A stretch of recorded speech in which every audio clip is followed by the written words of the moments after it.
Change দুটো acute MI তে আমরা এটা আলোচনা করব। আমাদের ডিসকাশনের দুটো পর্ব থাকবে, একটি হচ্ছে নন এসটিএসিএস এবং একটি হচ্ছে এসটিএমআই। আমরা শুরুটা করব নন এসটিএসিএস দিয়ে, কারণ এই জায়গাটা একটু বেশি ক্লাউডি।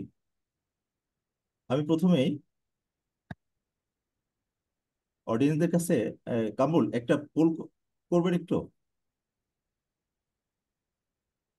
কামরুল, জি জি জি একটা পোল করবেন। এই যে একটা কোশ্চেন আমরা দেখতে পাচ্ছি, যে এটার একটু অডিয়েন্সের কাছ থেকে আমি এটার একটা সলিউশন দেখতে চাচ্ছি। একটা মিনিট।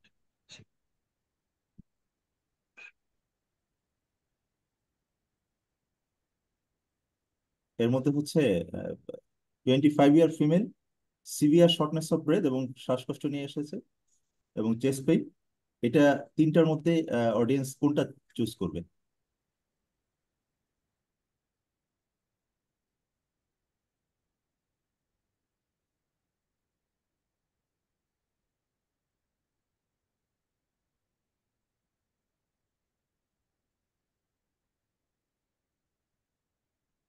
যে কামরুল, আপনি টাইম মতো পোলের রেজাল্টটা দিয়ে দেন। হ্যাঁ, কামরুল।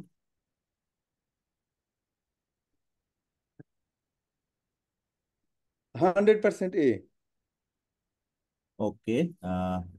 আমরা আমরা দেখতে পাচ্ছি যে আহ, এটা এটা একটা 25 বছরের ফিমেল। আমরা এখানে বলেছি যে মেইনলি শ্বাসকষ্ট নিয়ে এসেছে এবং চেস্ট পেইনটা টাইপটা আমরা স্পেসিফাই করিনি, এক্ষেত্রে হিস্ট্রিটা ইম্পর্টেন্ট। যদি pleuritic type of chest pain হয় সেক্ষেত্রে একরকম, ischaemic type of chest pain হয় সেক্ষেত্রে একরকম। History is quite important. এবং আমরা দেখতে পাচ্ছি শুধু রাইট সাইডের পিকিওডিয়াল লিডে হচ্ছে আমরা deep ST, deep T wave inversion. So though it's an ECG, it's a commonly looks like ischemic ECG. However, এটা একটা পালমার এম্বোলিজমের ইসিজি। যদিও পালমার এম্বোলিজমের ইসিজি একটা নন স্পেসিফিক চেঞ্জ থাকে, অনেক সময় কোনো চেঞ্জ থাকে না, টেকিকার্ডিয়া থাকে। এবং in our practical life we have seen many of the pulmonary embolism patients are being treated as non STEMI because of lack of suspicion or sometimes we don't take history properly.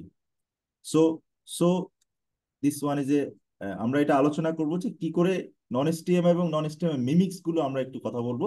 নন এসটিএমআই আমরা দেখতে পাচ্ছি যে troponin, যখন high sensitive troponin আসলো তখন অনেক পেশেন্টই নন এসটিএমআই diagnosis হয়ে যাচ্ছে। আসলে কি তারা নন এসটিএমআই নাকি নন এসটিএমআই মিমিক্স, এই বিষয়টা আমরা বোঝার চেষ্টা করব।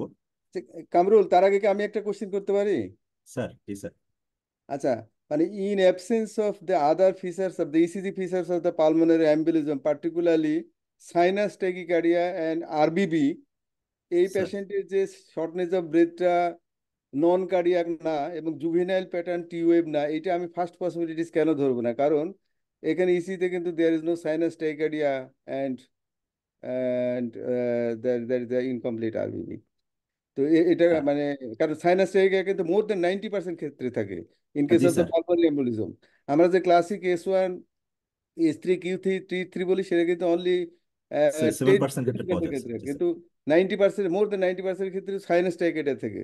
স্যার রবিক স্যার, মানে in absence of the sinus টাইকেট should you consider the first possibilities that is the pulmonary embolism? Athar ভাই, আতার ভাই, এখানে S3 Q3 T3 তো আছে এই ECG. actually, S1 actually, Q3 T3 sir আছে sir. I have some comments on that. জিনিসটা হচ্ছে কি, এটা when patient comes with this type of things, clinical history is important, as Dr. Alamin already mentioned. She's only 25 years old. Just age alone would almost exclude pretest probability of coronary artery disease. Okay, no chest pain, short of breath. Okay, so definitely that's the clinical clue. So to look at the whole scenario, whole patient, how old is he, what's the risk factor, what's the pretest likelihood the patient might have acute coronary syndrome. In her case, almost zero, unless there's an acute congenital abnormality or not, but that's very unlikely. Second, no chest pain, just short of breath. And third, juvenile T pattern. Normally it's V1 to V3 we see. It went up to V4. But in this acute setting of severe short of breath, definitely unlikely that A and C will be unlikely. Most likely, the pulmonary embolism you have to rule out. Okay, that's the first diagnostic criteria. And if you have any echocardiogram, in your ER facility, just put the probe and see how the RV is dilated or not, whether there's pressure and volume overload in the RV or not. That will give us a clue what's going on. Troponin alone will not be helpful. Right sir. Sir Atahar sir, এখানে T wave যেটা আমরা inversion দেখতে পাচ্ছি sir, juvenile T wave কি sir এতটুকু deep হয়? এটা তো অলমোস্ট 5 মিলিমিটার ডিপ। না It's right ventricular strain, right ventricular G strain. Sir, right ventricular strain sir.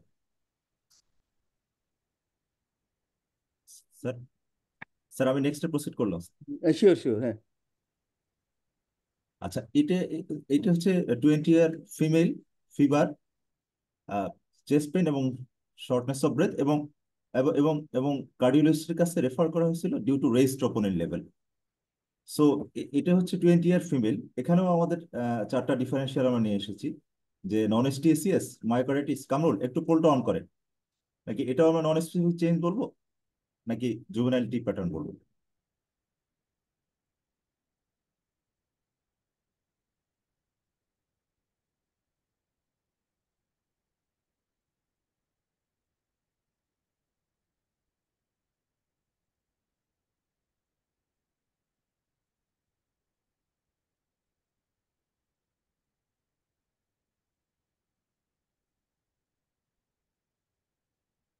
Kamrul pole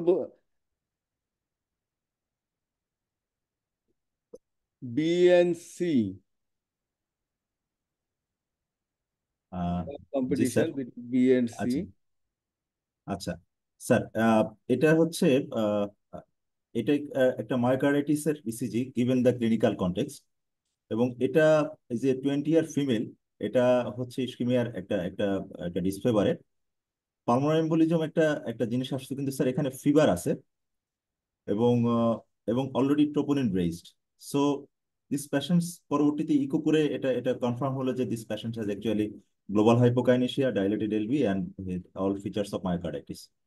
so so T inversion এই ধরনের ক্ষেত্রে troponin troponin raised, T inverted, but this is, এটাও commonly দেখা যায় যে আমাদের নন এসটিএসিএস এর মধ্যে এটা লেভেলিং হয়ে যায়।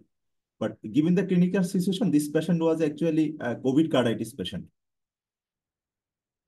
স্যার কোনো কমেন্টস করবেন sir? Aadhaar sir.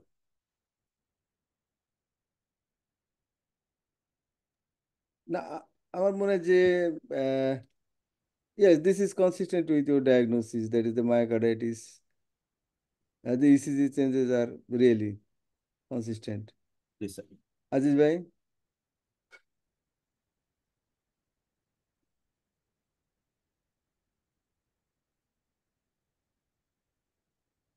Unmute please. Sir? I think I agree with you. The juvenile T wave, we do not see it extended to V4, V5, V6. That exactly, yeah. Yeah, it is not. It is V1, V2, V3 most commonly. So it's definitely something going on with the myocardium, okay? But there's Even acute if- ischemic changes. There is Sir. acute ischemic changes, and also look at that in lead V2 and some changes in V1. So it is definitely not juvenile T wave changes. And as I told you earlier, 20 years old, unlikely patient had ACS with coronary involvement. And it is non-specific changes. For non-specific changes, it's pretty deep, okay? It's pretty deep, So right, it's- sir? Yeah, it's more than non-specific changes. So ultimately, the diagnosis of exclusion, myocarditis, and the clinical feature suggests that it is myocarditis. Yes, sir. Actually, I think here, Yes, sir. non-HTSES is a very specific case. We suggest that why not it's a type 2 MI? Right sir, এটা Like I মানে এখনকার sir fourth definition অনুযায়ী sir myocardial injury is there. So সেক্ষেত্রে sir এটা type 2 non STMI হতে পারে sir. And yes, it is type 2 MI, but it is due to myocarditis. It's not due to acute coronary sir. syndrome. It's I agree due to with Dr. myocarditis, sir. Wadud. Yeah. Yes, sir. Mhm. But the thing is, we should be aware that whenever we say STMI or non-STMI, we indicate this is very likely to be an atherosclerotic vascular disease. But when there is a troponin raise, but there is a background like this associated with fever or sepsis or trauma, just like a a boxer getting hurt on the chest may have raised troponin, but that doesn't mean he has MI. There's cardiac injury and that should be treated as type 2 MI. And here the case is most likely myocarditis, as Bhai has already said. Sir, আমরা যেটা দেখতে পাচ্ছি যে troponin, high sensitive troponin আর প্রোবিএনপি এই দুইটা test আসার পরে আমাদের কার্ডিওলজিতে অনেক হচ্ছে রুল ইন হয়ে যাচ্ছে, এবং this has become is a new problem. Raise troponin is a new problem and is a cause of referral from different department, and raised proBNP is also a cause of referral from the different department. Sir, কামলে পোলটা on করবেন। আরেকটা problem একটু দেখাচ্ছি sir. 35 ইয়ার female, diabetic, fatigue এবং chest pain নিয়ে আসছে।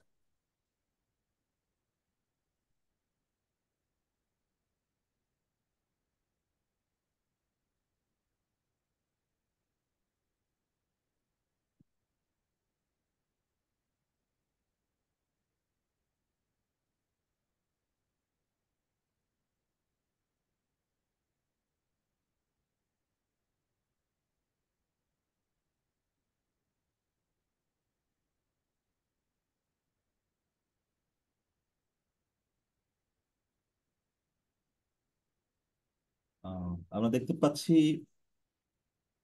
Hypokalaemia আমাদের most of the participant বলেছেন, এবং এটা হচ্ছে এক্স্যাক্টলি হাইপোক্যালিমিয়ার একটা ইসিজি। ইট লুকস লাইক, যদি খেয়াল করা হয় যে এখানে হচ্ছে ইউটি প্রলং আছে এবং এটা ইউ ওয়েভ আছে। Many of the times we have seen হাইপোক্যালিমিয়ার পেশেন্টস যে STT change, wide STT change থাকে, ট্রোপোনিন যদি মার্জিনালি রেজ থাকে, they are also even ruled in non STACS protocol, but careful history taking is important.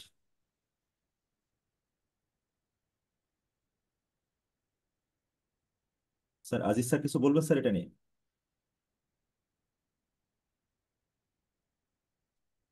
Sir, unmute করে নেন sir.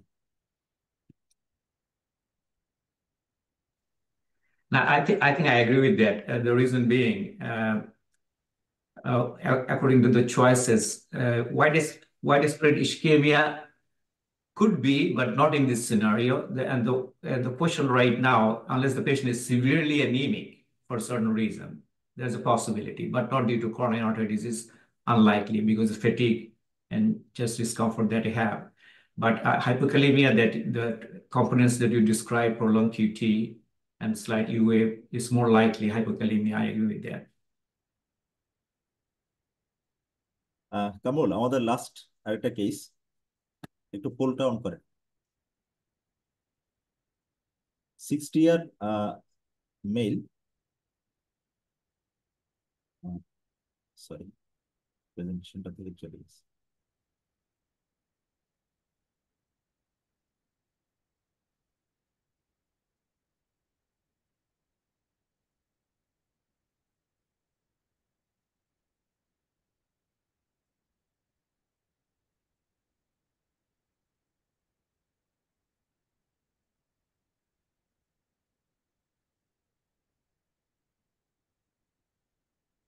কামল,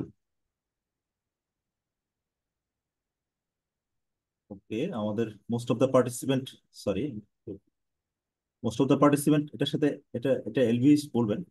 কিন্তু একটা কথা আমি বলতে চাচ্ছি, আমাদের তিনটা এন্টিটি, আমাদের unstable angina, non ST MI এবং এসটি এমআই, এবং আমরা যদি ইসকেমিক হার্ট ডিজিজ স্পেকট্রামে আরেকটা ডিজিজ চিন্তা করি, সেটা হচ্ছে ক্রনিক স্টেবল অ্যাঞ্জাইনা বা chronic coronary artery disease. Chronic coronary artery disease এবং unstable angina, this two diagnosis is completely clinical. পেশেন্টের ইসিজি চেঞ্জ থাকুক না থাকুক, যদি কারো হিস্ট্রি কম্পেটিবল হয়, then this diagnosis either chronic stable angina or unstable angina. On the other hand, non-STMI is a mainly marker-based diagnosis. If marker is high, then definite myocardial injury, and if there is along with ECG change or chest pain, according to fourth universal definition, that we should say this is non-STACS. So this patient has definitely LVAs. It should be, but if these patients have raised troponin, though patients of CKD frequently have raised troponin, but the fourth universal definition told that if it is more than 20% rise or fall of marker, then this is called non-STCS. So this is a common scenario, referral from the nephrology department. So in this case, we can see the chest pain. Many of the times, renal failure patients have uremic chest pain like pericarditis pain, and they have ECG change, particularly LVH. They have a raised marker, and often diagnosing non-STMI in CKD is a difficult one. Sir, Wadud sir বা Aziz sir কিছু বলবেন sir নন-ST ACS এবং CKD settings নিয়ে? Thinks that this type of situation definitely. If you look at the just EKG, look at the ratio of the depth of the S wave and the ST elevation that we see V1, V2, V3. The depth of the S wave is huge. Okay, because when the depth of the S wave and proportion of the ST elevation, we call it proportional. Then it is more likely LVH with secondary ST changes. And we see this it is definitely there's an underlying LVH going on, okay? On the other hand, this is a clinical thing that you need to look at patients' creatinine is 4, and patients coming with chest pain and raised troponin. Troponin raise can be with just poor clearance through the kidney, okay? With creatinine of 4.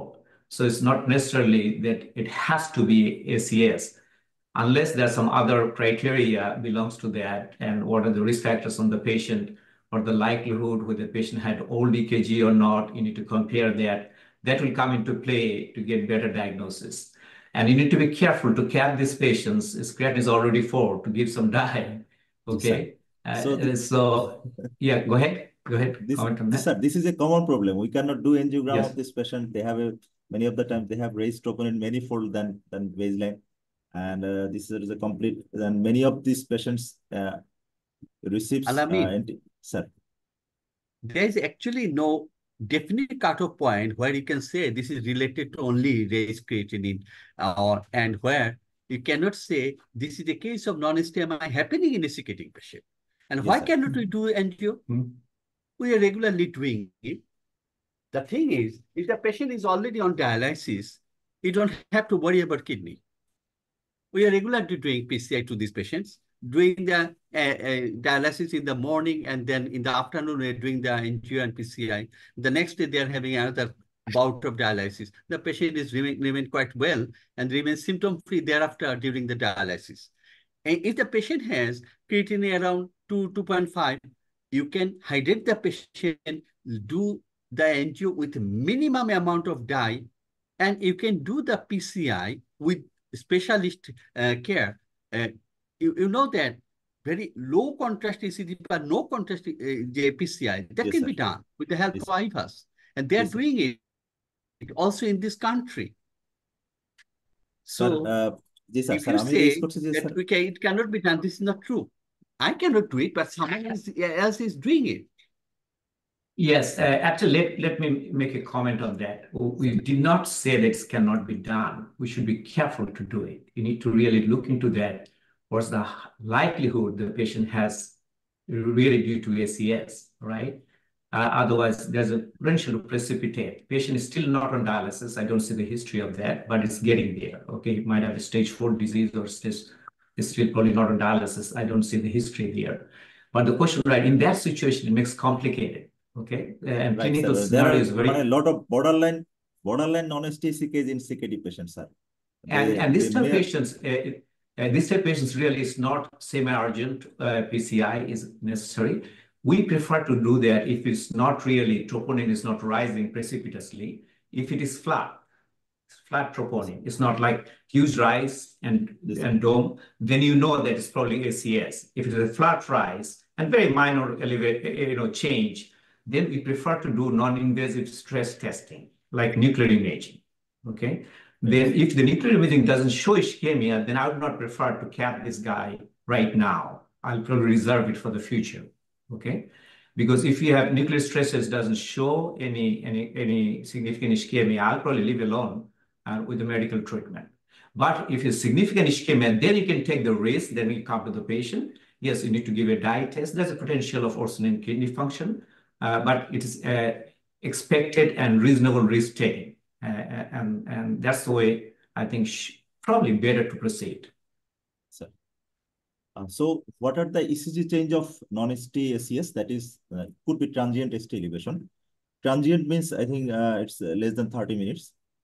And if there is transient ST elevation, আমাদের আগে কোনো sir বলতেন যে ST elevation MI নিয়ে যদি আসে, একবার হলেও GTN দাও, দেন হচ্ছে তারপরে হচ্ছে স্টেপ্টোকাইনেজ দাও।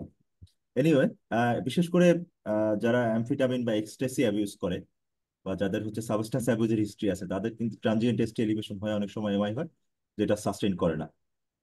So we commonly know the persistent or transient ST segment depression, T-wave inversion, and flattening of the T-wave. Even a good subset of non-ST ACS patients have normal ECG, and some patients have some STT change that is not obvious actually. One thing is important, that we will have to take the history properly, then we will do ECG. Suppose the ECG change is not that much obvious, we will do serial ECG after 30 minutes, and we will do serial ECG 1, 2, 3, and we will do marker. This will make our diagnosis confirm. So for the diagnosis of non-STMI, ECG is not mandatory, but it's a complementary part one, because ECG can be normal, or there can be some subtle change that we can miss. So this is a T-wave. T-wave, what we should say, ischemic T-wave is more than 2 millimeter deep, and that is symmetrical. I should draw it. So we can draw different type of T-wave. So this is a T-wave. This is a first limb. This is a second limb. In case of ischemic T-wave inversion, T-wave is more than 2 millimeter deep, and this is symmetrical. First limb and second limb is equal. But on the other hand, that is juvenile T-wave, first limb is smaller, second limb is larger, and this is not actually deep, usually less than 2 millimeter deep. And this usually persists V1 to V4, usually does not cross V5 to V6 level that we have already seen. So this is a non-specific T-wave change. This is a very common one. Whenever we go to ECG reporting in the private center, we see there is a 50 ECG or 100 ECG there. And a substantial portion have a non-specific T-wave change. That means either T-wave is inverted or T-wave is flattened. And a T-wave is inverted less than 2 millimeter is not usually diagnostic. However, in the context of chest pain, we should observe this T-wave carefully, because this 2 millimeter inversion or even flattening in the setting of chest pain should be analyzed carefully. So we can see this one is a like persistent juvenile pattern. We can see this is asymmetrical T inversion, unlike ischemia. Ischemia has a symmetrical T-wave inversion. So this is a very common one. আমরা যেটা দেখতে পাই সেটা হচ্ছে যে অধিকাংশ female, particularly আমি ঠিক sure না স্যার, আজিজ স্যার বা ওয়াদুদ স্যার যদি একটু কমেন্টস করতেন যে কত বছর পর্যন্ত স্যার এটা পারসিস্ট করতে পারে। এটা আসলে বলা হয় যে 12 to 14 ইয়ার্স পর্যন্ত ইউজুয়াল এক্সপেক্টেড, 16 বছর পর্যন্ত অনেকেরই পাওয়া যায়, বাট কিছু কিছু ক্ষেত্রে আপ টু 21 ইয়ার্স পর্যন্ত কিন্তু আমরা পাই। এবং সাধারণত এই চেঞ্জগুলা লিড 3 পর্যন্ত, V3 পর্যন্ত পাওয়া যায়, এর বেশি সাধারণত এক্সটেন্ড করে না T-wave ইনভার্সনটা। স্যার 30-35 বছর বয়স্ক ফিমেল বা 40 ইয়ার্স 45 ও মাঝে মাঝে পাই স্যার, সেই বিষয়টা। There's one comment I like to make. If you see that more than 40 years old and these changes, then you cannot exclude coronary artery disease. That's the current recommendation of ACC guidelines. So at 40 above, you need to be more careful. Okay, so it may not be juvenile. Okay, but below 40, I agree with you. There was sometimes we see this type of patients, particularly female patients, this type of changes. A quick comment, sir. You have to be careful about the V1, V2, V3, especially in females. Question is, where did they put it? Who put the lead in? So that's important, because I have seen technicians putting leads in a funny place, and you will end up with this kind of T-wave change. এটা sir সাংঘাতিক একটা যদি technique বলে। Sir সাংঘাতিক যদি একটু important. আরেকটু clear করে বলতেন, মানে উপরে প্লেস করলে কি হয়, নিচে প্লেস করলে কি হয় sir? No, question is, when you put the leads, Sir. V1, V2, V3, V4, V5, C6, in females, because of the breast location, especially in a country like Bangladesh, they will always avoid where the lead should be placed. Not only in Bangladesh, এটা এখানেও হয় আমেরিকাতেও, যে lead ঠিক মতো place। সুতরাং ওই anterior টি ওয়েভগুলো assess করার আগে somebody should look at the lead position. Sir very good information sir, এবং এটা আমিও শিখলাম sir. And actually, more important is that it more reflects, like, as for example, like if the lead is placed higher up and the heart lies below, definitely you will not see much R wave on those leads. Sometimes Yes, sir. V1, V2, you might not see R waves, and computer will read septal infarct. And basically, it is very common. You see that, and you get এটা a lot খুব of commonly পাওয়া যায়, জি sir. Yeah. So the reason is they put lead higher up. Okay. And but with tall patients, tall patients, that's a big problem. One quick comment about this talk. It's already 12:07, Bangladeshe 10:07 baje. This lecture actually is dragging on. So instead of discussion, we should continue with the talk so that the audience can understand the whole lecture. G sir, proceed করি sir. So এখানে আমরা দুইটা জিনিস একটু খেয়াল করবো। এটা হচ্ছে যে asymmetrical T wave inversion confined mainly V1 to V3, even sometimes extend up to V4, এবং this TOV inversion is not deep. So this is the characteristics of juvenile pattern. And এখানে আমরা দেখতে পাচ্ছি যে few patterns of T inversions. So এখানে আমরা দেখতে পাচ্ছি B তে যেটা, এখানে হচ্ছে হাইপার অ্যাকিউট টি, পার্টিকুলারলি এসটিএমআই ইনিশিয়ালি হয়। আমরা এখানে দেখতে পাচ্ছি বেসটা হচ্ছে হোয়াইট এবং এবং এবং পিক টি। সো এটা হচ্ছে it can proceed to either STEMI or it can proceed to non STEMI hyper acute T. So commonly এটা হচ্ছে এসটিএমআই ট্রাজেক্টরিতে আমরা দেখতে পাই যে প্রথম দিকে হাইপার অ্যাকিউট টি হয়, তারপর এসটি এলিভেশন হয়, দেন কিউওয়েভ আসে, দেন টি ইনভার্সন হয়। এটা হচ্ছে STEMI trajectory. So not all hyper acute T proceed to STMI. Many in some cases hyperacute T proceed to non-STMI as well. So এখানে C তে আমরা দেখতে পাচ্ছি যে deep T wave inversion এবং symmetrical দুটো arm. So this is likely ischemic. D তে দেখতে পাচ্ছি আমরা relatively shallow T wave inversion. E তেও আমরা দেখতে পাচ্ছি a very shallow T inversion. This is not likely ischemic. F এ আমরা একটা biphasic T wave দেখতে পাচ্ছি এবং G তে আমরা T wave flattening দেখতে পাচ্ছি। All these things can happen in non-STACS. এবং আমরা এখানে দেখতে পাচ্ছি যে একটা peak T wave. So this is a some source of hyper acute, base is wide and there is loss of R wave as well. So there are other cause of peak T, বিশেষ করে যদি আমাদের ischemic টি হয় সেটার বেসটা থাকবে white, আর যদি আমাদের হাইপার ক্যালিমিয়া হয় তাহলে সেটার বেসটা থাকবে আমাদের narrow. So this is a common mimics of STEMI, that is hyper kalaemia.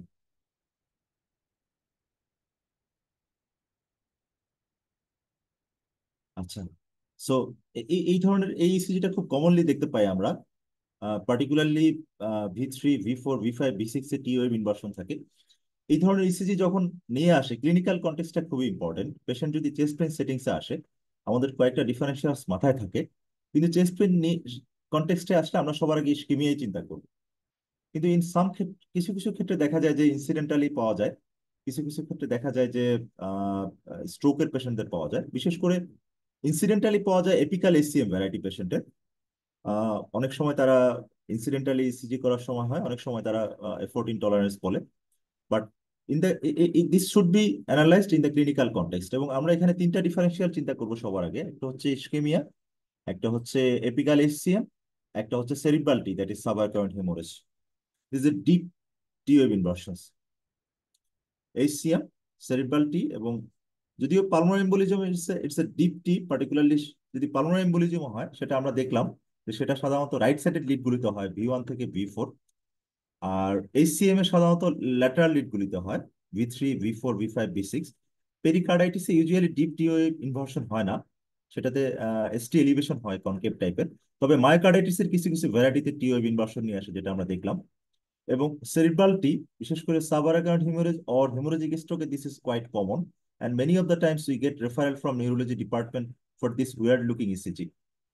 আচ্ছা, অ্যাকিউট অ্যাবডোমেনের একটা বিরাট অংশ হচ্ছে বিশেষ করে ফিমেল পেশেন্ট যারা কোলিসিস্টাইটিসের পেইন নিয়ে আসে, তাদের ইনফেরিয়র লিডগুলিতে দেখা যায় যে V2 V3 সরি 2-3 AVF এভিএফ এ দেখা যায় টিইউ ইনভার্সন, এবং মেনি অফ দ্য টাইমস তারা দেখা যায় যে কার্ডিয়াক পেশেন্ট হিসেবে রুল ইন হয়ে যায়, কিন্তু পরবর্তীতে দেখা যায় যে সেটা আসলে অ্যাকিউট অ্যাবডোমিনারি পেশেন্ট।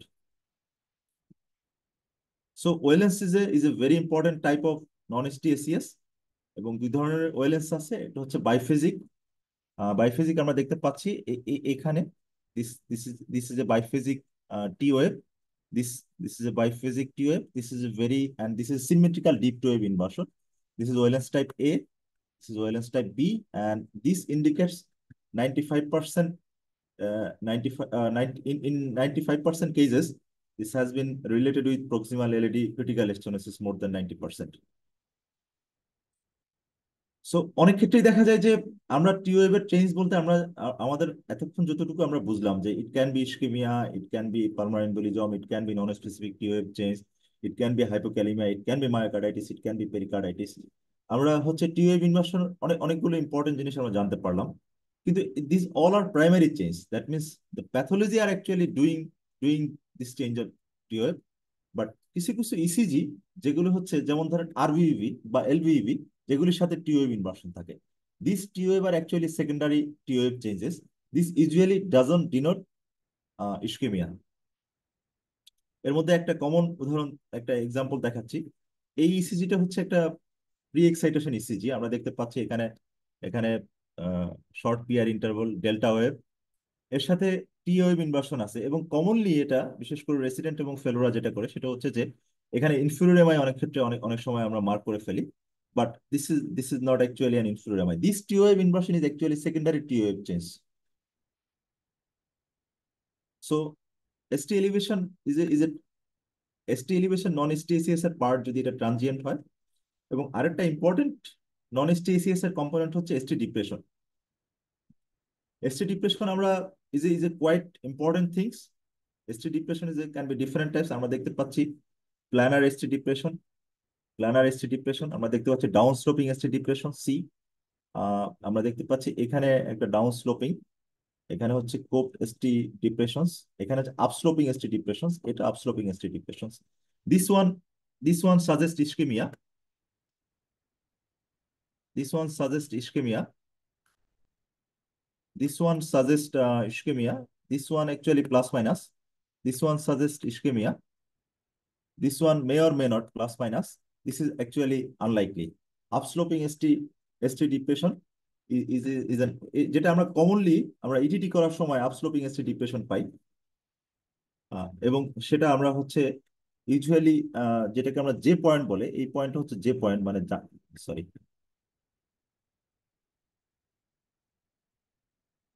এটা হচ্ছে যে পয়েন্ট, অর্থাৎ যেখানে হচ্ছে এস ওয়েভটা শেষ হয় এবং এসটি সেগমেন্ট শুরু।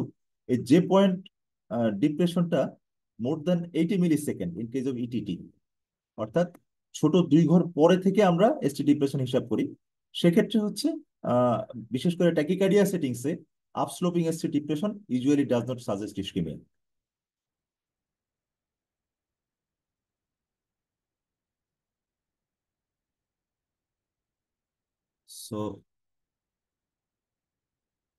সো আমরা দেখতে পাচ্ছি যে এখানে it's looks like it's narrow complex tachycardia, কিন্তু এটা দেখলে মনে হতে পারে যে এটা এখানে এসটি ডিপ্রেশন আছে এবং এটা নন এসটিএসিএস হতে পারে, but this is not actually non এসটিএসিএস।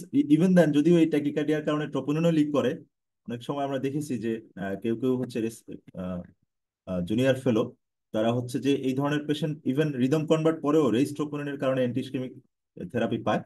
So it's actually troponin যদি লিক করেও থাকে তাহলে সেটা হচ্ছে ট্যাকিকার্ডিয়ার জন্য, এবং this STT change is usually due to tachycardia.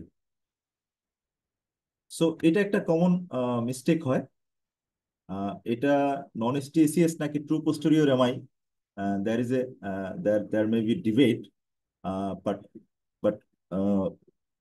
আমরা দেখতে পাচ্ছি যে এখানে it's looks like the true posterior MI, দো ইট লুকস লাইক নন এসটিএসিএস। আমরা দেখতে পাচ্ছি এখানে এসটি ডিপ্রেশন, আপরাইট টি, এবং এবং যদিও আরও একটা এখানে আমরা বেশি বড় দেখতে পাচ্ছি না, বাট ইন দিস, সরি, কিন্তু বিশেষ করে V3 তে আমরা দেখতে পাচ্ছি যে একটা একটা আরও বড় এবং T inversion. So it's looks like true posterior MI.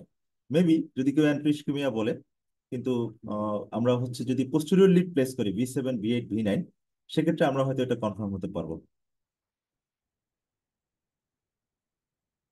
So ST Amin, depression, sir.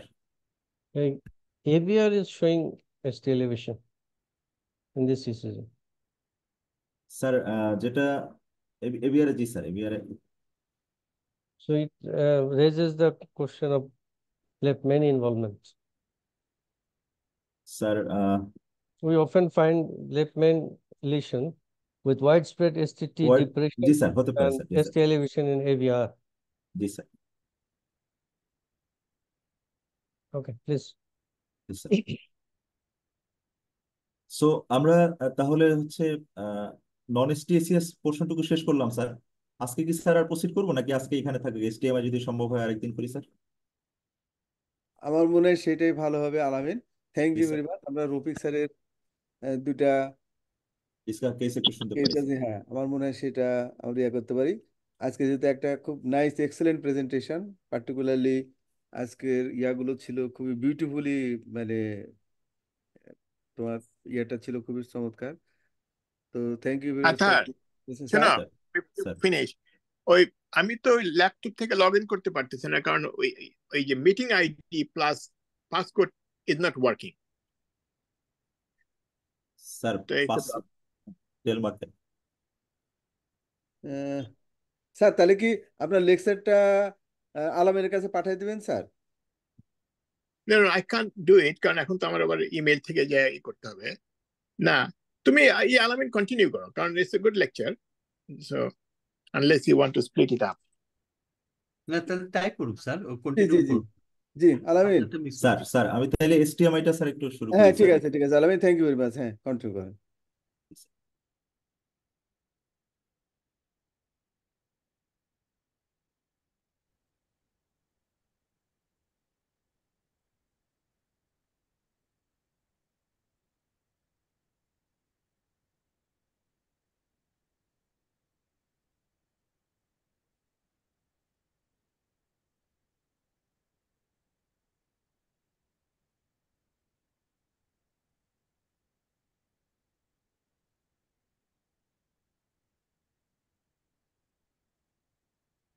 হ্যাঁ স্যার, এসটিএমআই একটু আহ, একটু লং ডিসকাশন স্যার। আমরা কি কন্টিনিউ করবো নাকি একটু সুইফট যাবো sir?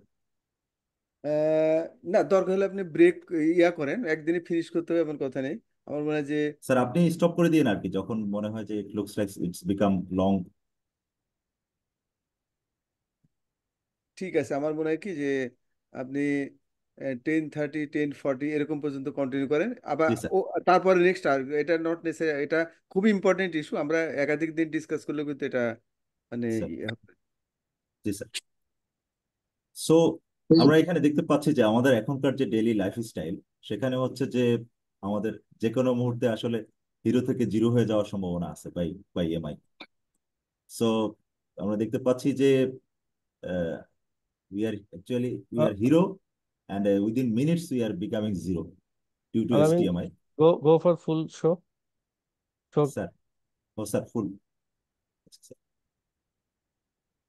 Okay. So STMI, yes, non-STACS can also lead to sudden cardiac death, but STMI is more dangerous, you know. So 65 years একজন ফিমেল ইমার্জেন্সি ডিপার্টমেন্টে আসছে টিপিক্যাল চেস্ট পেইন নিয়ে। সো উই নো যে আমাদের 10 মিনিটের মধ্যে ECG করে ফেলতে হবে, এটা আমাদের গাইড স্যার। সো আমরা এখানে একটা দেখতে পাচ্ছি যে একটা ইনফেরিয়র এমআই, ইনফেরিয়র এসটিএমআই, এবং তার হচ্ছে যে রিদম ডিস্টারবেন্সও আছে, এবং রিদমটা অ্যাকচুয়ালি স্পেসিফাইড না। আমরা একটা লিডে দেখতে পাচ্ছি যে পিআর প্রলংড এবং সাবসিকুয়েন্টলি সুপ্রাভেন্টিকুলার, মানে সুপ্রাভেন্টিকুলার কিছু রান দেখতে পাচ্ছি। সো ইনফেরিয়র এমআই এটা। আমরা কোনো একটু পরেই আমরা এই পেশেন্টের একটু পরেই আমরা দেখলাম যে তার এসটি এলিভেশনটা এক্সটেন্ড করে যাচ্ছে V4, V3, V4, V5, V6 এ। সো এবং 1 AVL এ আমরা দেখতে পাচ্ছি যে তার রিসিপ্রোকাল এসটি ডিপ্রেশন আছে। সো সো আমি এইটা দেওয়ার উদ্দেশ্য হচ্ছে যে আমি বুঝাইতে চাচ্ছি যে serial ECG even even important in case of STEMI. এবং আমরা যদি ইনফেরিয়র এমআই এর সাথে অ্যাসোসিয়েশন গুলো না জানি যে it can extend to posterior MI, it can extend to lateral MI, it can extend to variable bradyarrhythmia, and ECG and cardiac monitoring is very important. If we don't do this, we will miss this. Yes, of course, আমরা STMI define করব because আমাদের একটা time frame আছে, যে time ফ্রেমের মধ্যে আমাদেরকে either primary PCI or লাইটিস দিতেই হবে। So STMI is critical in diagnosing, এবং মেনি অফ দ্য টাইমস আমরা দেখি যে আমাদের দেশে একটা ট্রেন্ড আছে যে এমআই এমআই পেইনকে অনেকে গ্যাস্ট্রিকের ব্যথা মনে করে।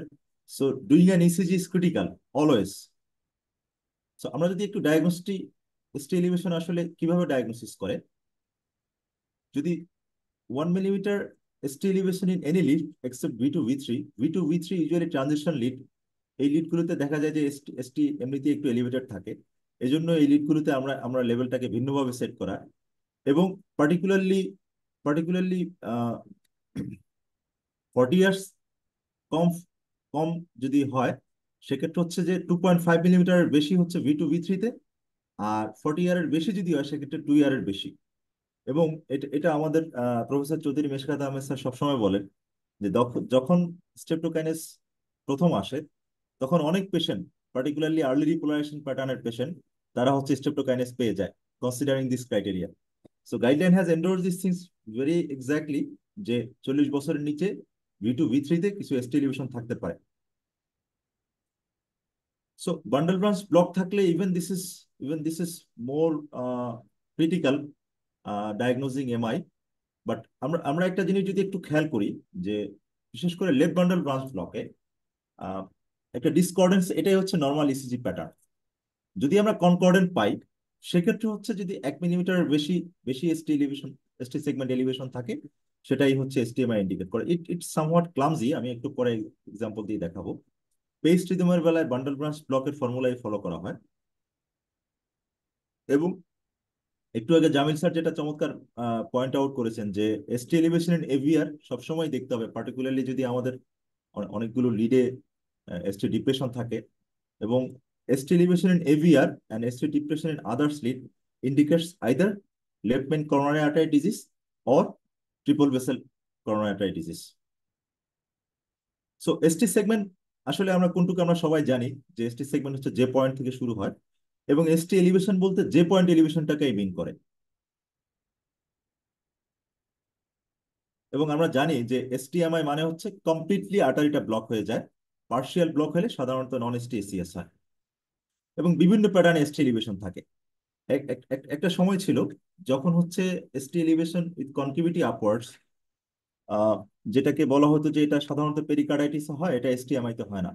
কিন্তু পরবর্তীতে দেখা গেল অনেকে স্টাডি করে যে yes, ST elevation even concavity upwards can have ST elevation MI, but clinical context is very important. যদি আমরা হচ্ছে ফিভার, চেস্ট পেইন এবং প্লুরাটিক চেস্ট পেইন সেটিংসে আমরা অ্যানালাইসিস করি, সেক্ষেত্রে ST elevation in concavity upwards can be a pericarditis.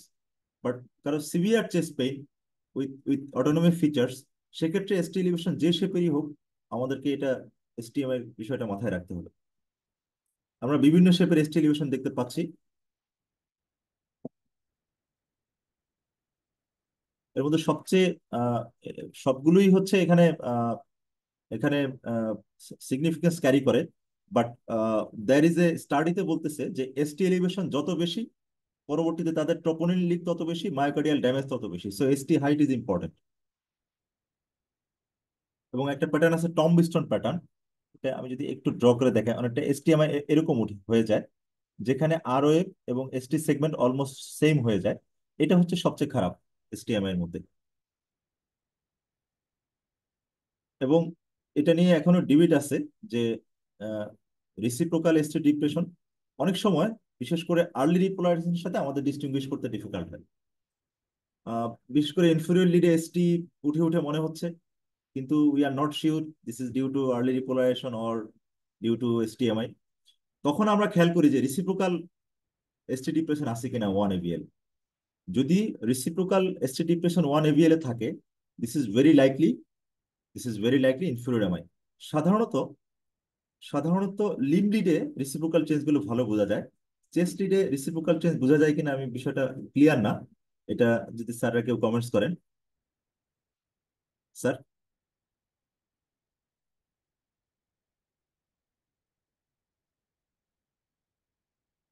So ST elevation MI যদি আমরা ইভলিউশনটা দেখি, আমরা বলেছি যে উইদিন কাপল অফ মিনিটস আমরা হাইপার অ্যাকিউট টি টি পাই, এবং যে টিটা আমরা অলরেডি বলেছি that is a broad base T, এবং এবং কয়েক ঘন্টার মধ্যে এরপর নেক্সট এটা সাধারণত 20 থেকে 30 মিনিট হাইপার অ্যাকিউটিটা পারসিস্ট করে। একটু পরেই হচ্ছে আমাদের এসটি এলিভেশন উঠতে শুরু করে। আমরা সেই সেই চেঞ্জগুলো দেখতে পাচ্ছি। প্রথমে হাইপার অ্যাকিউটি, তারপরে এই যে পয়েন্ট এলিভেশন হতে শুরু করলো, এসটি এলিভেশন এমআই শুরু হলো, তারপর full blown it's a tomb stone appearance হয়ে গেল। এটা হচ্ছে আমাদের সেই আমরা একটু আগে যেটাকে বললাম টম স্টোন। দেন যেটা হয়, এসটি সেগমেন্ট নামতে শুরু করে, কিউ ওয়েভ আসতে শুরু করে, টি ইনভার্টেড হয়ে যায়। এবং এবং অনেক সময় কোনো কোনো পেশেন্টের ওল্ড এমআই থাকে। সাপোজ কারো ওল্ড এমআই অ্যান্ট্রোসেপ্টাল আছে, সো ওল্ড এমআই অ্যান্ট্রোসেপ্টাল নাকি তারা আবার চেস্ট পেন নিয়ে আসে, আমরা আমরা তখন একটা একটা প্রবলেমে পড়ে যাই যে এই এমআইটা কি এখনকার এমআই নাকি ওল্ড এমআই। তখন আমরা খেয়াল করি টিটা ইনভার্টেড না আপরাইট। টি যদি সাপোজ প্যাটার্নটা যদি এরকম হয়, অর্থাৎ টিটা upright, QS complex or Q, so this indicates old MI. But যদি টিটা ইনভার্টেড থাকে, this indicates either acute or recent MI. এখানে আমরা কয়েকটা হাইপার অ্যাকিউট টি দেখতে পাচ্ছি। সো হাইপার অ্যাকিউটি খুব কমনলি মিস হয়। আমাদের দেখা যায় যে পেরিফেরাল সেটিংসে চেস্ট পেইন নিয়ে আসে, আমাদের মাথায় সবসময় কাজ করে এসটি এলিভেশন। চেস্ট পেইন নিয়ে আসে, আমরা হাইপার অ্যাকিউটিটা ওইভাবে খেয়াল করি না। আমরা হয়তো দেখা যায় যে ইভেন তখন মার্কারও রাইজ করে না যখন হাইপার অ্যাকিউটি হয়। তখন আমরা হয়তো টোপোনিন পাঠাই, টোপোনিন নেগেটিভ আসে, হাইপার অ্যাকিউটিটা আমরা মিস করি। আমরা দেখা যায় গ্যাস্ট্রিকের চিকিৎসা দিই বা অন্য কোনো যে কোনো চিকিৎসা দিই, একটু পরেই দেখা যায় যে এই পেশেন্টগুলো এসটি এলিভেশন ডেভেলপ করতেছে। So whenever we have any doubt, please do uh, serial ECG. This is quite important. If we are not sure, we should do serial ECG, and until unless our serial ECG confirms us, yes, this is not a coronary event, and at least 2 tropi value confirms this is not coronary event, then we will discharge the patient. So এখানে আমরা দেখতে পাচ্ছি যে প্রথমে hyper acute হচ্ছে, তারপরে ST উঠতেছে, তারপরে কিউ চলে আসতেছে, এসটি সেগমেন্টটা নেমে আসতেছে, টিটা ইনভার্টেড হয়ে যাচ্ছে। এরপরে হচ্ছে কিছুদিন পরে এবং কয়েক মাস পরে আমরা দেখতে পাচ্ছি শুধু কিউটা পারসিস্ট করে এবং টিটা আপরাইট হয়ে যায়। সো এটা এই দুইটার মধ্যে ডিফারেন্স হচ্ছে ওল্ড এমআই এবং রিসেন্ট এমআই, এই দুইটা দিয়ে ডিস্টিংগুইশ করি। So so this is important যে আমরা আমরা খুব কমনলি বলি যে anteroseptal MI, anterior MI, inferior MI. Particularly V1 to V4 আমরা কমনলি যেটা পাই সেটাকে আমরা অ্যান্ট্রোসেপ্টাল এমআই বলি, V1 থেকে V6 হলে অ্যান্ট্রোর এমআই বলি। কিন্তু এখানে আরেকটু ডিটেলস বলা, আমরা আমরা কিছু কিছু পেশেন্টের দেখেছি যে V1 V2 তে এসটি এলিভেশন আছে এবং পরবর্তীতে কিউ চলে আসছে। এই পেশেন্টগুলোর পার্টিকুলারলি দেখা যায় যে এপিকাল সেপ্টামের দিকে হাইপোকাইনেটিক থাকে। So yes, only V1 V2 can have MI. শুধু যে V1 থেকে V4 হয়, not necessarily like that. So এবং এবং বিশেষ করে V2 to V3 or V3 to V4, these are the actually interface lead. দেখা যায় যে একটাতে চেঞ্জ হলে আরেকটা হয়ে কমনলি ইনভলভ থাকে। V4 থেকে V6 1 AVL, that is anterolateral wall of the LV. এবং এখানে আরেকটা জিনিস ইম্পর্টেন্ট, সেটা হচ্ছে 1 AVL, যেটা হচ্ছে হাইল্যাটারাল ওয়াল অফ দ্য এলভি। অর্থাৎ ইকো করার সময় আমরা যেটা ফোর্থ চেম্বার ভিউতে একবারে উপরের দিকে যে পোর্শনটুকু পাই আমরা যেটাকে হাইল্যাটারাল ওয়াল বলি, দেখা যায় ছোট্ট একটু জায়গা আমরা ওয়াল মোশন আমরা অনেক সময় আমরা মিস করি। আর আমাদের তো নর্মালি 6টা চেস্ট আমরা প্লেস করি V1 থেকে V6। সো আমরা ইকো করার ইসিজি করার সময় এক্সট্রা লিডও পাওয়া যায় না। তখন আমরা যেটা করি সেটা হচ্ছে V1 V2 V3 কে আমরা নিয়ে যাই V7 V8 V9 এ, পোস্টেরিয়র ইন্টারস্কেপুলার লাইন এবং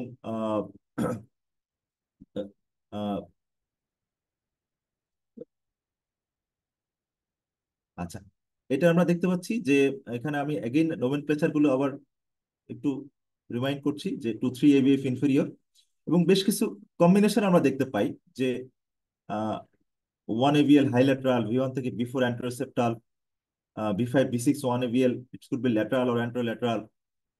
এখানে হচ্ছে আহ, একটা পোস্টেরিয়র আমি একটু নোট করতে চাচ্ছি, ST depression in V1 to V3 টল আর এবং আহ, এবং আপরাইট টি, এটা হচ্ছে পোস্টেরিয়র ইন্ডিকেটর। এটা হচ্ছে লোকালাইজেশন, আমরা আমরা কোন জায়গায় লেশন হলে আমরা আহ, কোথায় আমাদের এমআই গুলো প্রেজেন্ট করে। এর মধ্যে একটা আমি একটু বলবো, সেটা হচ্ছে যদি acute ST elevation with right bundle branch block নিয়ে আসে, usually right bundle branch supplied by first septal perforator, এবং first septal perforator is a very early part of LAD, left anterior descending. যদি কোনো পেশেন্টের এসটিএমআই এর সাথে RBBB morphology থাকে, that indicates extensive damage and have a very worse prognosis. Extensive anterior MI আমরা দেখতে পাচ্ছি 1 AVL এবং V1 থেকে B6 পর্যন্ত এসটি এলিভেশন। অ্যান্টেরোসেপ্টাল এমআই V1 থেকে B4 পর্যন্ত আমরা এসটি এলিভেশন দেখতে পাচ্ছি। হাইলেটারাল এমআই আমরা 1 AVL এসটি এলিভেশন দেখতে পাচ্ছি। এবং এটা একটা একটা একটা কমন, খুব একটা কমনলি পাওয়া যায় না যে অ্যান্টেরিয়র এমআই সাথে ইনফেরিয়র এমআই একটা একটা বিশেষ করে টাইপ 4 এলইডি, বিশেষ লেফট অ্যান্টিও ডিসেন্ডিং আর্টারি, যেটা হচ্ছে আমাদের র্যাপ অ্যারাউন্ড হয়ে inferior surface of the left ventricular supply দেয়। এই ধরনের আর্টারিগুলো যদি প্রক্সিমালি বন্ধ হয়, সেক্ষেত্রে আমরা অ্যান্টেরিয়রের সাথে ইনফেরিয়র এমআই পেতে পারি, যদিও দুইটা ডিফারেন্ট আর্টারিয়াল টেরিটরি। আমরা এখানে দেখতে পাচ্ছি যে এখানে V1 V2 V3 তে এসটি ডিপ্রেশনস এবং V5 V6 এসটি এলিভেশন, এটা একটু লেস কমন। পোস্টেরিয়র এমআই সাথে লেটারাল এমআই আমরা বলেছি যে তিনটা এমআই এর কম্বিনেশন যে কোনো ফর্মে কম্বিনেশন থাকতে পারে। ইনফেরিয়র এমআই সাথে posterior MI, inferior posterior lateral, তিনটা একসাথে থাকতে পারে। পোস্টেরিয়র প্লাস লেটারাল এটাও একসাথে থাকতে পারে। যে আমরা দেখতে পাচ্ছি এখানে ইনফেরিয়র এমআই, পোস্টেরিয়র এমআই এবং ল্যাটারাল এমআই, এটা সাধারণত একটা ডোমিনেন্ট ডোমিনেন্ট সার্কামফ্লেক্স আর ডোমিনেন্ট রাইট করোনারি আর্টারি দিয়ে হয়ে থাকে। এবং রাইট করোনারি আর্টারি অক্লুশন হলে ইনফেরিয়র এমআই হতে পারে, ইনফেরিয়র সাথে পোস্টেরিয়র এমআই থাকতে পারে, ইনফেরিয়র এমআই সাথে ল্যাটারাল এমআই থাকতে পারে, আরবি ইনফাকশন নিয়ে আসতে পারে। আমরা এটা খুব ইম্পর্টেন্ট না ক্লিনিক্যালি, আমার কাছে মনে হচ্ছে যে আরসিএ বা এলসি যেটা দিয়ে হোক ম্যানেজমেন্টে খুব একটা ডিফার করে না, যদি না আরবিএমআই না থাকে।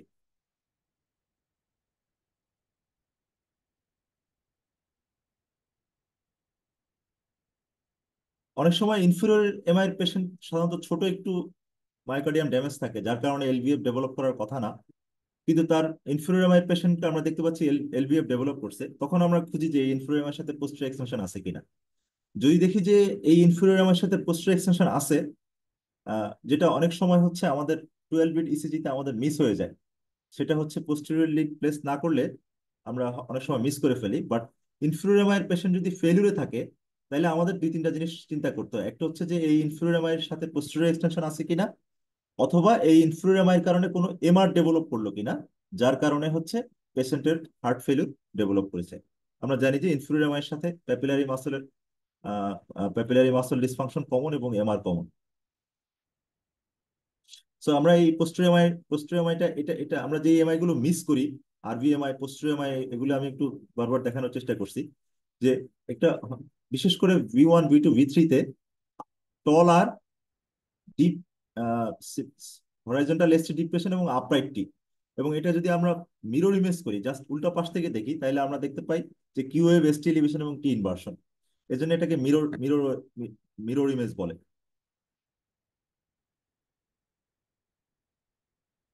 আমরা এখানে সেটাই দেখতে পাচ্ছি V1 পার্টিকুলারলি V2 V3 তে এখানে টল আর আমরা এখানে দেখতে পাচ্ছি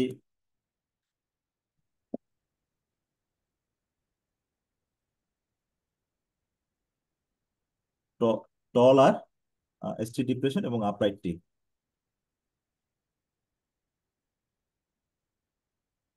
আচ্ছা, আরবি ইনফাকশনটা খুবই ইম্পর্টেন্ট। আরবি ইনফাকশন একটা একটা বিষয় যেটা ইম্পর্টেন্ট, সেটা হচ্ছে যে আমরা যেই 12 বিট ইসিজি করি, এটা পার্টিকুলারলি লেফট ভেন্ট্রিকলকে ইলেকট্রিক্যাল পিকচারটা ভালো ডিনোট করে। রাইট ভেন্ট্রিকলকে ইলেকট্রিক্যালি ডিনোট ইনফ্যাক্ট কোনো লিডই করে না, বাট V1 সামওয়াট, V1 কিছুটা করে। সো আমরা আমরা যদি একটু V1 এ ST এলিভেশন দেখি, তাহলে তাহলে সেক্ষেত্রে আমরা সন্দেহ করতে পারি যে there may be RV infarctions. So that should be confirmed by right sided ECG। আমরা এখানে দেখতে পাচ্ছি যে ইনফ্লুয়েমার সাথে V1 এ ST এলিভেশন আমরা যদি খেয়াল করি। সো এটা দেখে আমাদের সন্দেহ হচ্ছে যে yes, this could be, there could be RV infarction along with this. আমরা যদিও সব ইনফ্লুয়েমার পেশেন্টের সাথেই রুটিনলি আমরা হচ্ছে অ্যাটলিস্ট 12 ঘন্টার মধ্যে আমরা রাইট সাইডেড ECG করব, যাতে করে আমরা খুঁজে পাই যে আরভি ইনফেকশন আছে কিনা, because this has a critical management issue. আচ্ছা Alamin, sir. Hello hello Alamin, sorry sir for this sir interruption. মানে স্যার আমি রিকোয়েস্ট করছি যে এটা আসলে মানে ভেরি বিউটিফুল লেকচার, এবং আই থিঙ্ক যে you have got many more ECG cases. Sir so আমি রিকোয়েস্ট করছি যে you can shift your this lecture, আর একদিন আমরা এটা শিডিউল করব, মানে হয়তো বা সেপ্টেম্বরের কোনো একটা সানডেতে। স্যার স্যার জি আমি রফিক স্যারকে রিকোয়েস্ট করবো যে স্যারের দুটো কেস যদি মানে স্যার পারে তাহলে এখন প্রেজেন্ট করতে। তার জি আগে স্যার আমি ওয়াদুদ ভাইকে বলবো যে ওয়াদুদ ভাই, আমাদের আলামিন কিন্তু নিউ স্পিকার এবং খুবই বিউটিফুল একজন প্রেজেন্টার। সুতরাং আলামিনের লেকচারগুলো খুব ওয়েল অর্গানাইজড, খুব নাইসলি প্রেজেন্টেড। আমি শুধু আলামিনকে বলবো যে not today but in future আমাদের কিন্তু কিছু ফরেন পার্টিসিপেন্ট থাকে, পার্টিকুলারলি নেপাল, শ্রীলঙ্কা এখান থেকে থাকে। সুতরাং মানে একটু ইংলিশটাকে ডোমিনেট ইংলিশে বলতে স্যার। দিলে তার সাথে ভালো হয়। তো জি আমি স্যার বলতে ওয়াদুদ ভাই, ইউ প্লিজ মেক কমেন্ট, মানে আলামের জন্য যদি কোনো সাজেশন থাকে সেটা দেন। দেন হচ্ছে আমরা রফিক স্যারকে রিকোয়েস্ট করবো তার কেস দুটো দেখানোর জন্য। My comment is that if you do not want to miss ischemia, see lots and lots of ECG and always pay attention to what the patient is saying. Sir Ground. It's always important to interpret what you are seeing in the ECG. And you have seen that. Non-STMI, young patient, female. Is it actually MI? Is it due to Takotsubo? Is it due to viral myocarditis? Is it due to septic carditis? That's important. And while we are dealing with ST-elevated MI, as he was saying, early repolation syndrome, recently I have seen a patient who presented with very restlessness. They did a ECG. The ECG shows early repolarization. The doctor became very concerned and they gave him streptokinase. Do you know why he actually had restlessness? He had acute urinary retention. Sir Around 800 ml urine come out after the catheterization. And he did not have actually any MI. Tropi was negative, and his echo and everything was later found to be negative. The ECG change is actually due to whatever it is, the patient was very restless, very rapid tachypnea, and all those things are because of that. So it's always important we take care of interpreting the minor changes, minor subtle changes. They actually indicate or points out that this patient is actually having an MI or not. Alamin, sir many thanks. Sir sir Thank you. আচ্ছা আলামিন, So please stop your screen share. G sir আমি sir one quick comment about RV infarct. When do you suspect? If G somebody sir comes with inferior MI, you have done everything and the patient is really hypotensive. That's one of the features. I mean, Yes. why is this patient hypotensive? And that's one of the strong clinical presence. Otherwise, I mean, if the patient is normotensive, lot of times we really don't look for it, because what am I going to do with a marginal branch RV occlusion? You're not going to put a stent in. So that's one clinical scenario that is very, very important, especially with inferior MI. Thank you. It was an excellent talk. I think we should do one ST elevation lecture within not too long from today. Sir, just can I ask a question from আলামিন sir তুষার, Sir? স্যারের time কিন্তু already 10:40, স্যারের কিন্তু time short হয়ে যাবে। তুমি আমার মনে হয় যে স্যারের প্রেজেন্টেশনটা আগে হোক। Sure. Okay. So can you please unshare? I'm going sir to আমি do তো two আমি very sir brief. Sir Are you? I can still see your screen. Sir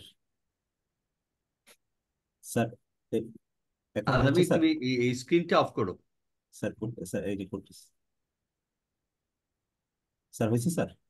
হ্যাঁ Alamin, thank you. Yes. Okay, good.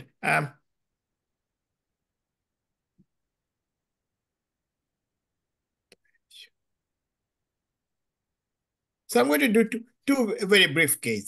It's not high tech or anything. So this is a patient who was sent to me. She's 67-year-old female, profound fatigue, and she will get short of breath walking up one flight of stairs. She has hypertension, hypothyroidism, gastroesophageal reflux disease, and she is on amlodipine, benazepril, hydralazine. She is not on beta blocker. At this point, she is euthyroid, and this is the ECG. And this is sinus bradycardia, the heart rate is 39. The question to me was, should I put a pacemaker in this patient? And I would like the panelists to make any comment, and then I'll move on.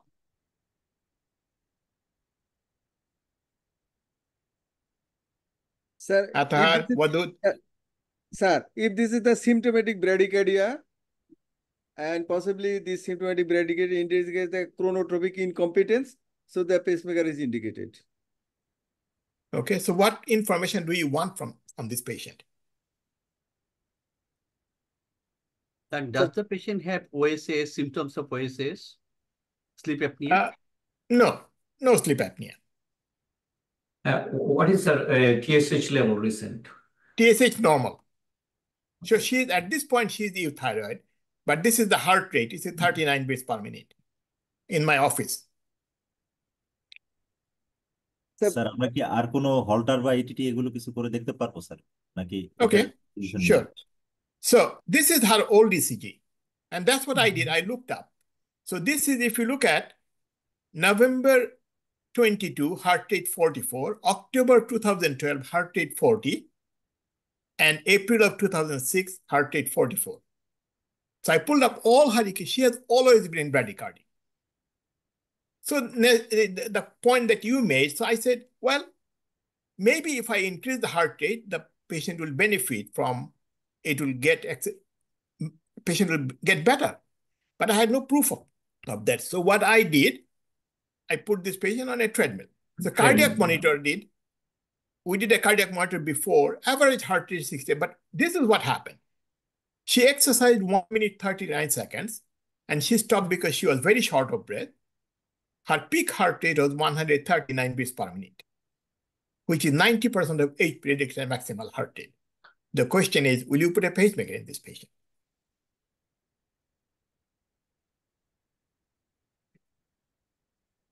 That patient had ischemia. No ischemia. There was no ST segment change, nothing with the treadmill. What is the echo? What's the other valve look like? Echo was normal, valvular structure normal. So the crucial question I had to answer. Diastolic dysfunction, sir? No, there is no diastolic dysfunction.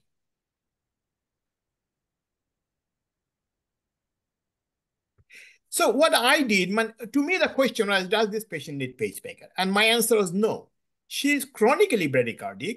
With exercise, heart rate increased, and still she was short of breath. So as you are pointing out, that by increasing the heart rate with a pacemaker is not going to help the patient. We have to critically look at that. Even though I said there's no diastolic dysfunction, we should again look at diastolic dysfunction.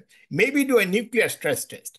But this patient does not need a pacemaker. That was my reason for presenting this case today.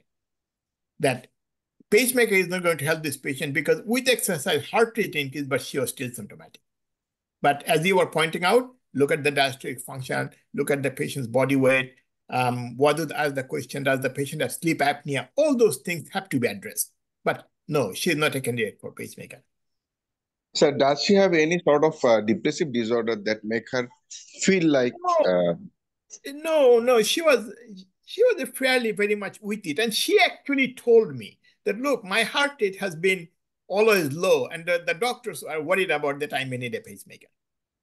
Sir ওনার ডায়াগনোসিসটা কি তাহলে inappropriate sinus bradycardia হবে sir? No, sinus bradycardia. Because a lot of people, asymptomatic. I mean, there are a lot of patients who have sinus bradycardia. So the question is, in a 60, the reason I presented this case is a 67-year-old female with fatigue and exhaustion with heart rate of 39, there can be a reflex desire to put a pacemaker in.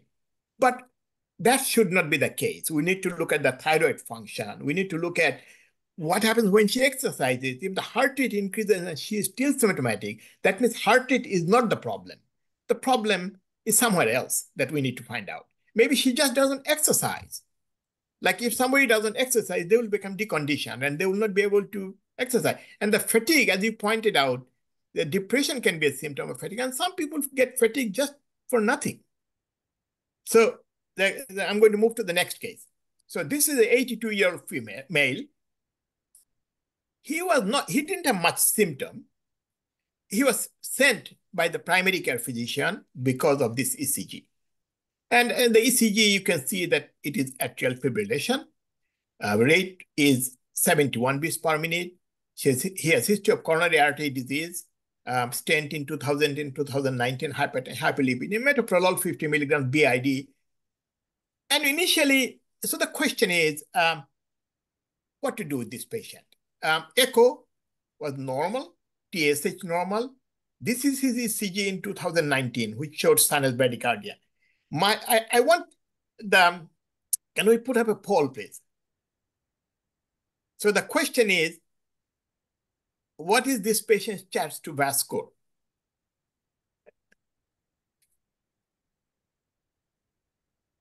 Is it possible to give the poll? Can you hear me? Kamrul bhai, please give the poll. Kamrul, please give the poll.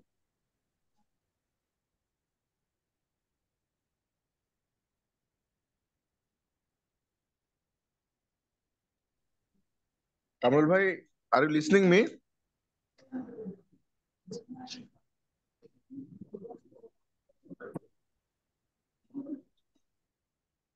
So this is for the participants. Please give me the CHA2DS2-VASc score on this patient.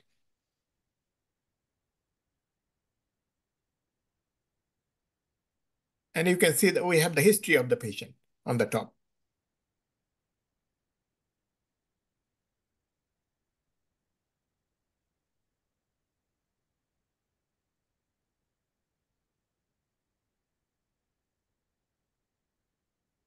Okay. Majority is C, which is 4. Okay, so I'm going to go to the next screen and I want the poll again.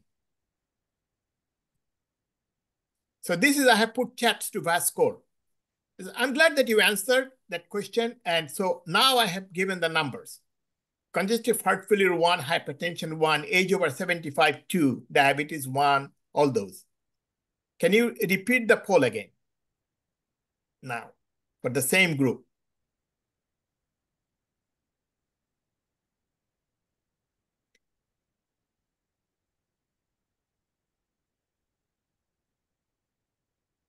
He is 82-year-old. He has coronary artery disease.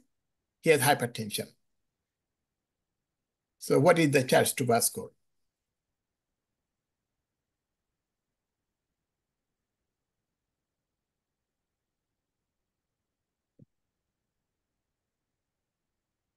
Well, still there is a distribution. So C actually went down. I don't know how it happened because this patient is 82. That gives him a score of 2. He has hypertension. That gives him another score, and he has coronary artery disease. So that makes him a score of 4. So this CHA2DS2-VASc score, please have it in your iPhone as a note or something. I look it up. You don't have to memorize these things. So it's important that we do scoring of the CHA2DS2-VASc score. So the next is, the question would be, what to do with this patient? Rate control with coagulation, anticoagulate, 4 to 6 is followed by cardioversion. We need a new poll, please.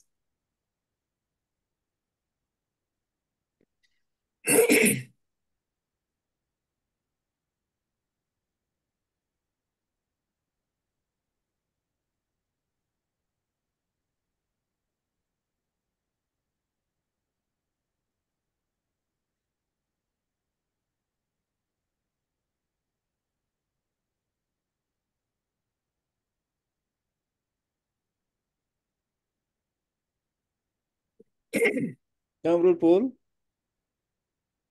Poll দিছে এখন answer. G Okay. G sir. So, all right. So, panelist, any comment about this? This basically, there is no right and wrong answer. Is the question of choice, and I'm glad that you answered, and I'm glad that nobody answered AFib ablation. So, from our panelists, Atar, Wadud, Aziz, any comment? Sir, I am in favor of the rate one as because the patient does not have the AFib related symptoms. Rate is well controlled. So the stroke prevention and control of the rate should be the first strategy. As the patient is, and according to the AFARM study, there is no significant difference between the rate control versus the ablation at this age. So I think the rate control with long-term anticoagulation should be the first choice. Anticoagulation followed by cardioversion, I did not support it as because the patient does not have the AFib, that is the palpitation related symptoms. Anticoagulation 4 weeks followed by the cardioversion.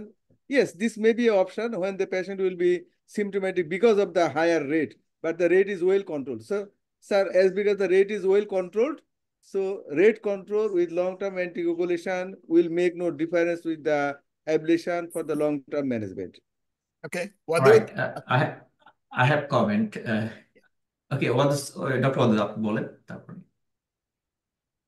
Sir, I mostly agree with Atar Bhai. Yeah. Because Okay. what you want to give comfort to the patient.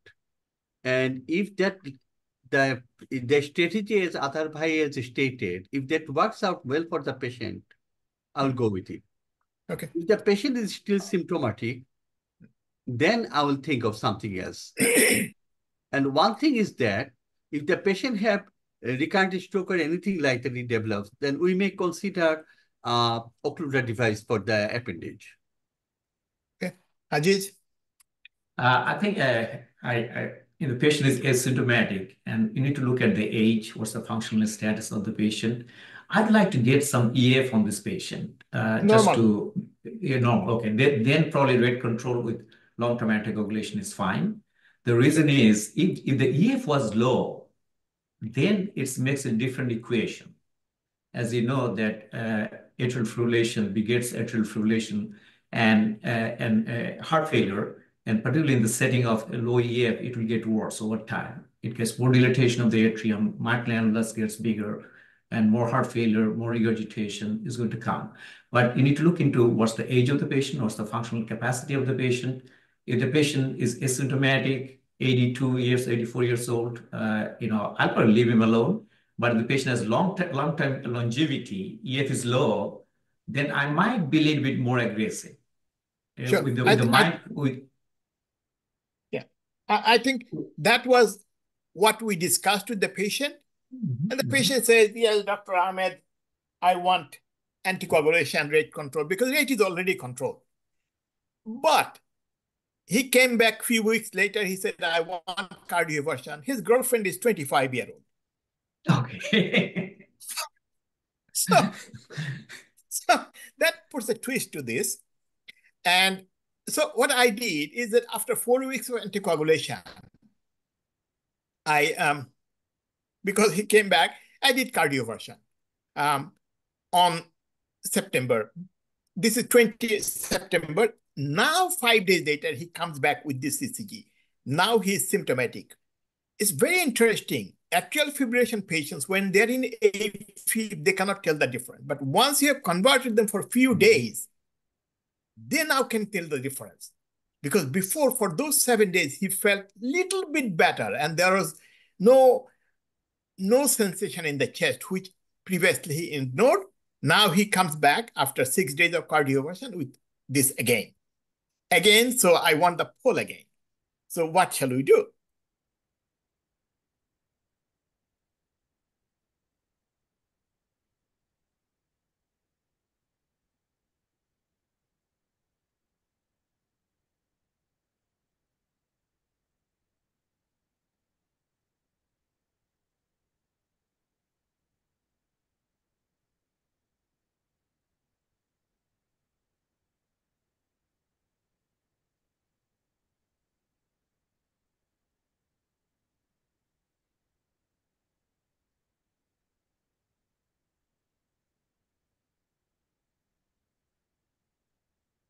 Okay.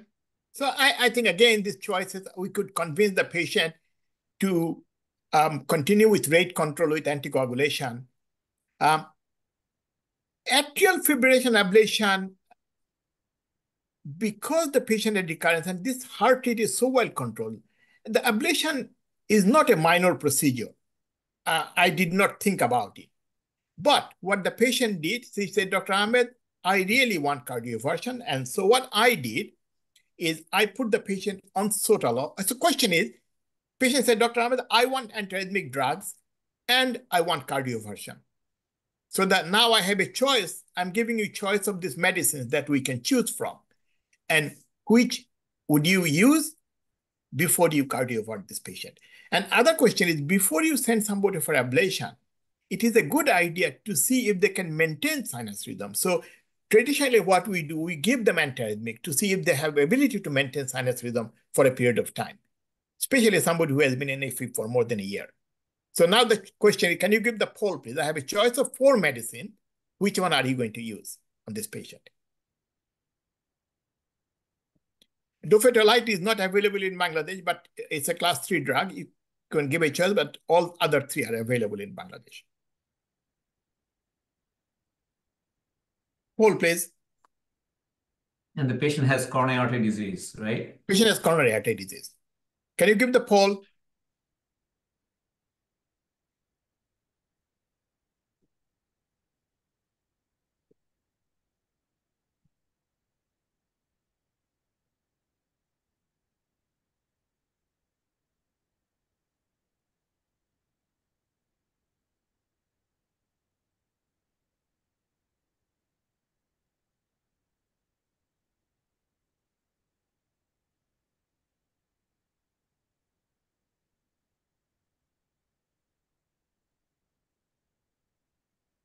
Okay. So I'm going to discuss it. So amiodarone.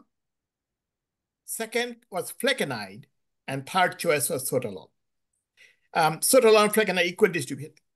This patient, one drug it should not get is flecainide. This patient has coronary artery disease, history of stent placement, and I'm not sure there was a MI, but somebody who had 2 stents put in with coronary disease, this is not a drug that we should use. So avoid. Between the amiodarone and sotalol, if the ejection fraction was low, I would have gone for amiodarone, as Aziz mentioned, if cardiomyopathy patient. However, patient's a normal ejection fraction and he's already on beta blocker, he's tolerating it. So what I did, I put the patient on sotalol, 80 milligrams BID. I would have increased for did cardioversion on October 13, 2022. I saw the patient April 2024, he's still maintaining sinus rhythm. So I just wanted, I'm going to, from now on, I'm going to show you these brief cases, cases that I have taken care of. And if they're of any help to you, that will be my pleasure. So any comment from anybody? That's it for me. Sir, excellent presentation, sir. Sir, what about the pill in pocket about the sotalol, sir? That is the 2-tablet stat during the acute attack. Is there? Okay, the question is pill in pocket. Pill in pocket, we only use for class 1C.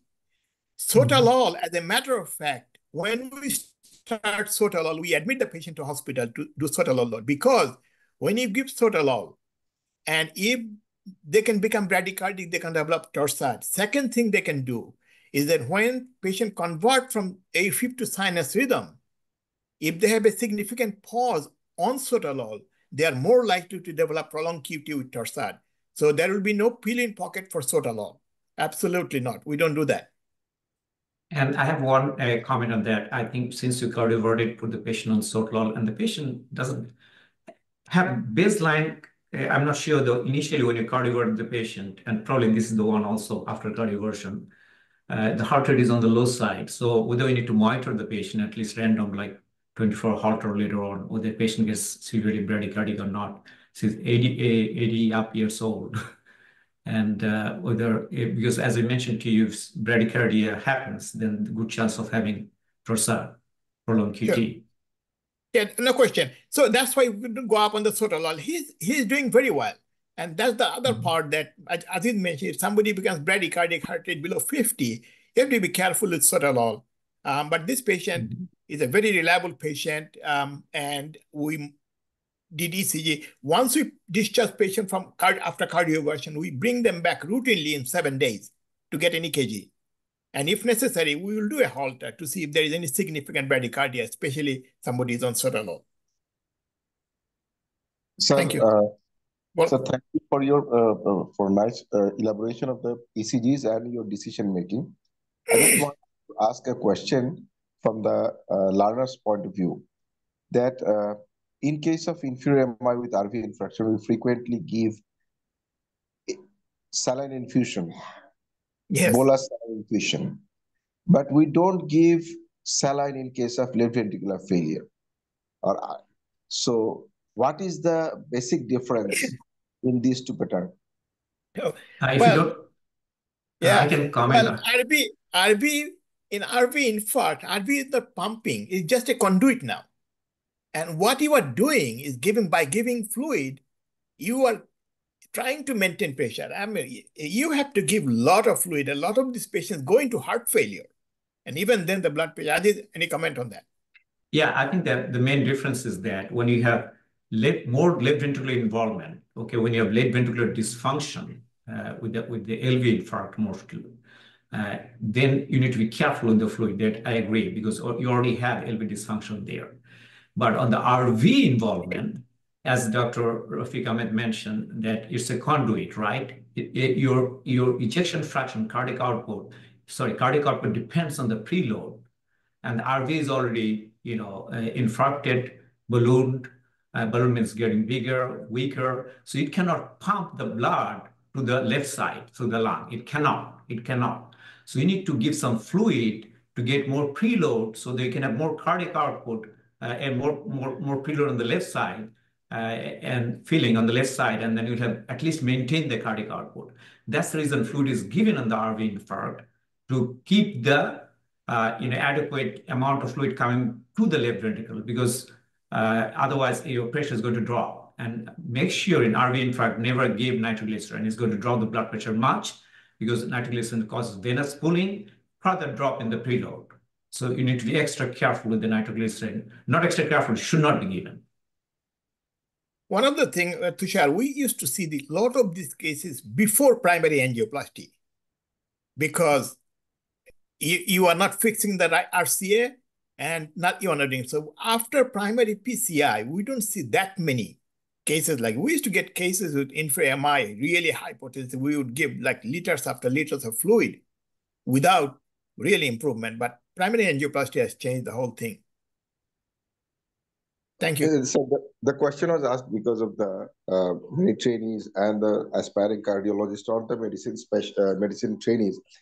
They face this thing very frequently and get puzzled why we are giving fluid in one instance and not giving in other instance. Yes, that's why I asked the question. Definitely. So, sir, thank you very much. It's already 11 p.m. in Bangladesh time. Sure, we have thank you. A very lively discussion and a very informative session today. And the little tidbits from Rafiq Ahmed sir made the whole presentation a very enjoyable one. I again thank Dr. Al-Amin for his practical ECGs presentation with explanation. So I request Dr. Abdul Wadud Chaudhary sir to wrap up. Okay, sir. Then Athar Ali sir to wrap up the session. And we have another session coming on 1st September.